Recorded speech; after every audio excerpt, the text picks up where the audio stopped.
Hello， 大家好，我是先锋君，今天来讲讲推进城第5集的剧情。要说路飞也算是道面上有头有脸的人物了，不仅和白胡子二犯队队长有关系，还与七武海女帝有交情。克洛克达尔虽然算不上是路飞的朋友，但也算是相识一场。克洛克达尔提出让路飞把自己放出去，自己可以在天花板上开个洞送他们越狱。路飞想起来克洛克达尔曾经的作为，这种人渣放出去，阿拉巴斯坦还不得继续翻天？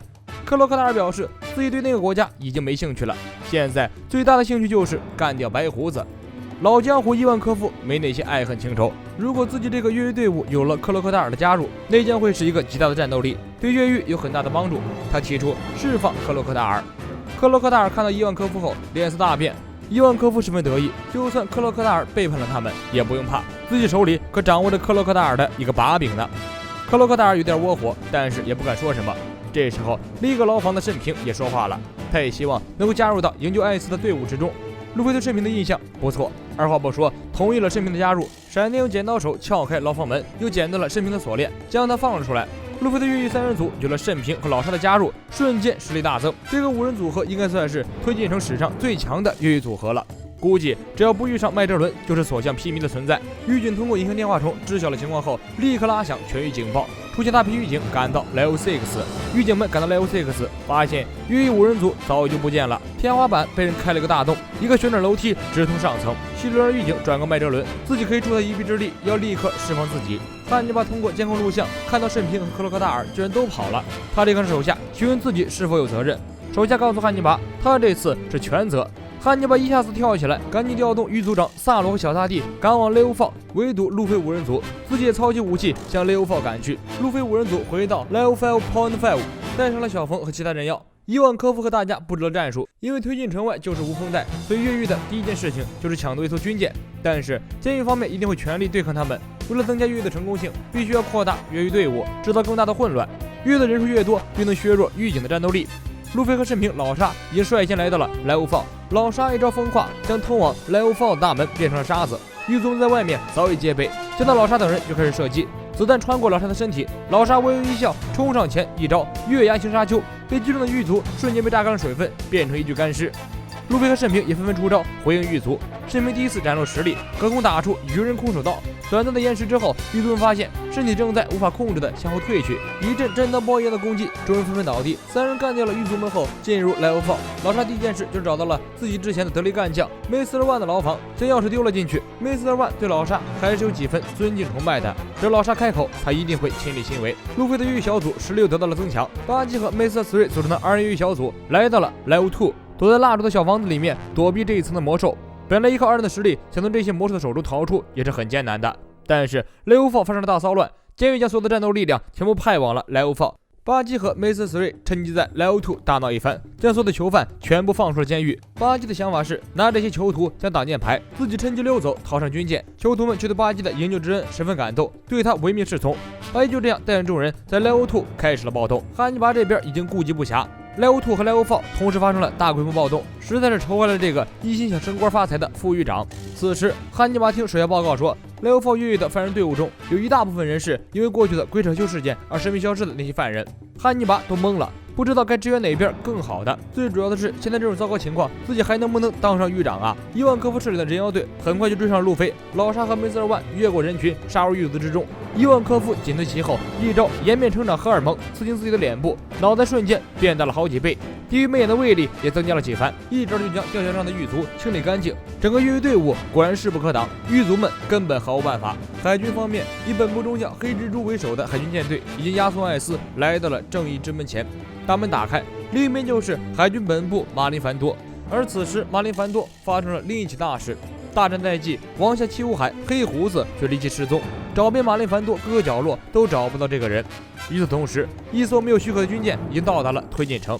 战国一听就慌了，这还用分析吗？肯定是黑胡子海贼团趁乱偷了军舰溜到了推进城。但他跑去推进城的真实目的是什么？推进城门前，狱警们竭力阻止黑胡子海贼团进入。黑胡子爆发暗暗果实能力，将门外的狱警连同监狱大门全部吞噬。黑胡子此行明显是带着干架的准备来到推进城的，秒掉了狱警后又重创守卫海军，直接暴力入侵到了推进城内部。汉尼拔听到报告后都崩溃了，当前的局势简直就是一塌糊涂。自己又当不上狱长，又要全权负责，人生的未来一片昏暗。就在汉尼拔准备放弃之时，麦哲伦打来电话给汉尼拔打了一剂强心剂。莱欧兔的暴动已为麦哲伦亲自镇压完毕，入口处也被麦哲伦用毒物封死。现在他准备硬刚黑胡子的海贼团。海军本部为了迎战白胡子，已经无法再派支援过来了，现在只能靠监狱方面自己来扛过这场史无前例的暴乱。为了能协助汉尼拔镇压莱欧法的暴动，麦哲伦打算释放宇智细流。宇智细流如果能出狱监狱，当然是一个强大的战斗力，但问题是宇智细流的立场并不在海军，释放宇智细流是麦哲伦做的最愚蠢的决定。不论如何，麦哲伦决定都让汉尼拔感动万分。狱警方面士气大增，看守长宇智细流终于恢复自由身，他不紧不慢地点燃一支烟。麦哲伦打来电话，安排细流干掉黑胡子。细流从狱警手中拿过自己的刀，挂在了麦哲伦电话后，细流一刀将狱警们斩杀。莱欧放脸部巨大化的伊万科夫如同一台推土机一般，疯狂碾压前来围攻的狱卒。路飞利用自己的橡胶身体，将一大群狱卒硬生生挤下了吊桥。大家齐心协力，向着通往莱欧斯瑞的楼梯奔去。伊万科夫安排手下们全力释放莱欧放的犯人，这样监狱越混乱，他们就越安全。狱卒长萨鲁率领蓝猩猩赶来支援，伊万科夫使用死亡媚眼将蓝猩猩群一招击倒。这时，更棘手的敌人出现在路飞等人面前，3只狱卒兽。路飞和慎平冲上前就要开干，几个人妖站了出来，准备对抗狱卒兽，替路飞等人拖延时间。这些人妖的同伴们多数都是在监狱中受尽折磨死去的，对狱卒和狱警有着很深的仇恨，干架也是拼了命的干。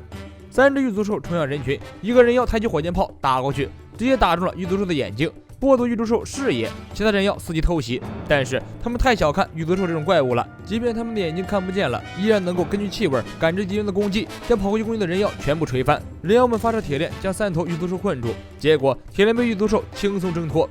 大用枪射击，但是子弹根本没用。狱卒兽一拳一个小朋友将人妖和那些犯人们打倒。干这种级别的怪物还需要主角们动手。路飞和慎平老杀各自使用招式，仅用一招就将3头狱卒兽秒杀。推进城狱卒们引以为傲的狱卒兽停了几分钟就丧失了作战能力。另一边，由于麦哲伦亲自动手，莱欧兔有一部分犯人直接被就地处决。巴基和梅斯斯瑞带领一部分人侥幸躲开了麦哲伦的攻击，没有葬身毒海。莱欧兔的出口被麦哲伦用毒液封死，毒液散发出来的毒气不断的在走廊里扩张。巴基忍无可忍，将锅甩给了梅瑟斯瑞。梅瑟斯瑞恍然大悟，原来是可以用蜡液来封住毒气的扩散。巴基也太聪明了吧！巴基对梅瑟斯瑞的夸赞都懵了，自己只不过是一时兴起随口说了一句，没想到效果这么好，只好顺着他附和。其他犯人更是对巴基的机智所折服。现在巴基不管做什么，在大家看来都是智者行为，都是对的，都是有道理的。巴基就算是对着麦哲伦的毒液破口大骂，无能狂怒，大家也觉得巴基好勇敢，巴基好执着，巴基有着永不放弃的精神。巴基确实适合做一个领袖。推进城莱欧万仅有5人的黑胡子海贼团如狂风暴雨般涌入，狱警们根本毫无招架之力，拖都拖不住。狙击手犯在狱警射击的一瞬间捕捉到子弹轨迹，一枪打过去，不仅弹开子弹，而且直接打爆了对方的来福枪，堪称神技。就在狱警们无计可施之时，宇智细流站了出来。嚣张的黑胡子似乎完全没有把细流放在眼里，细流宝刀出鞘，大战一触即发。麦哲伦放心的将雷欧万留给了细流，自己则乘坐升降梯赶往雷欧放。在这所监狱里，别说越狱，暴动都不要想，一定要打到他们服气为止。汉尼拔一听说麦哲伦来了，兴奋地跳起舞。早从汉尼拔刚刚加入推进城开始，麦哲伦就一直对他照顾有加。汉尼拔对本职工作一直不太上心，一心想往高处走，把麦哲伦视为竞争对手。此时此刻，危机四伏，汉尼拔才真正发现根本离不开麦哲伦。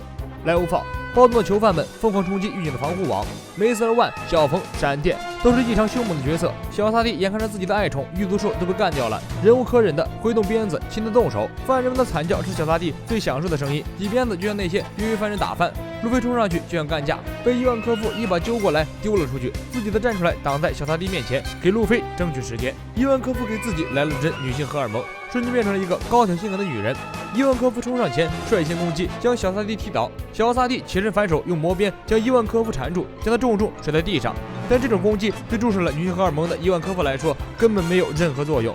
女性荷尔蒙可以提高身体的柔软度，化解一切冲击力。狱警们本以为莱欧万有宇智细流镇守，黑胡子海贼团必定全灭。结果他们发现莱欧万的守卫全部失联，黑胡子不仅破坏了引线电话虫，而且还放下吊桥向莱欧兔赶来。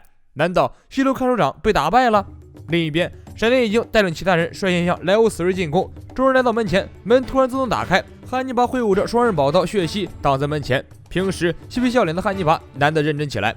路飞冲向汉尼拔，汉尼拔拔出血息砍了下去。路飞向后一跃，躲开汉尼拔的攻击。周围的狱警们纷纷开始给汉尼拔加油助威。汉尼拔转动血息，血息在高速的轮转中竟然燃起火焰。汉尼拔使用大招汉尼嘉年华灼热地狱车攻向路飞，路飞弹开汉尼拔，启动2档状态，弹射出去对准汉尼拔的脸就是一顿喷气机关枪，将汉尼拔干翻在地。汉尼拔想起多年前麦哲伦对自己的教导，挣扎着站起身抓住路飞。汉尼拔一句话瞬间燃起了生命的斗志，即便实力相差悬殊，狱警和狱卒们依然拼了命的阻止路飞等人的越狱。要说人一旦走运，挡都挡不住。巴基运势旺的飞起，正当他为无法破解麦哲伦毒液逃出去而苦恼的时候，黑胡子海贼团攻入了莱芜兔，直接将麦哲伦的毒液吸收掉。巴基和小弟们上个厕所时间回来一看，毒液竟然奇迹般的消失了。大家回想之前巴基对了毒液骂了30分钟，看来真的是把麦哲伦给骂得害怕了，主动撤销了毒液。巴基大神真的太牛了，众人对巴基越来越崇拜，巴基也趁着这股运势强势收复一帮小弟。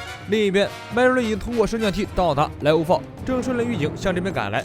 路飞的目的是救出艾斯，汉尼拔的职责是守护好推进城，双方各持自己的立场，混战一起。但是汉尼拔和路飞的实力差很多，路飞2档一个喷气手枪直接将汉尼拔击飞，汉尼拔爬起身继续进攻，又被路飞打倒，汉尼拔起身再被打倒，但汉尼拔仍然不想放弃。这应该是汉尼拔最为圈粉的时刻了，不关乎升官，不关乎地位，只为心中的信念和肩上的责任。汉尼拔仅凭一人拼死对抗路飞和其他越狱犯，既然决定死守这里，就寸步不让。路飞救艾斯的心十分急切，与汉尼拔陷入了焦灼的对峙之中。这时，汉尼拔身后走廊里传来一声声惨叫，黑胡子海贼团攻破了外面的狱警保护圈，来到了莱芜坊。宿命的对决，路飞第一次正面与充满敌意的黑胡子对峙。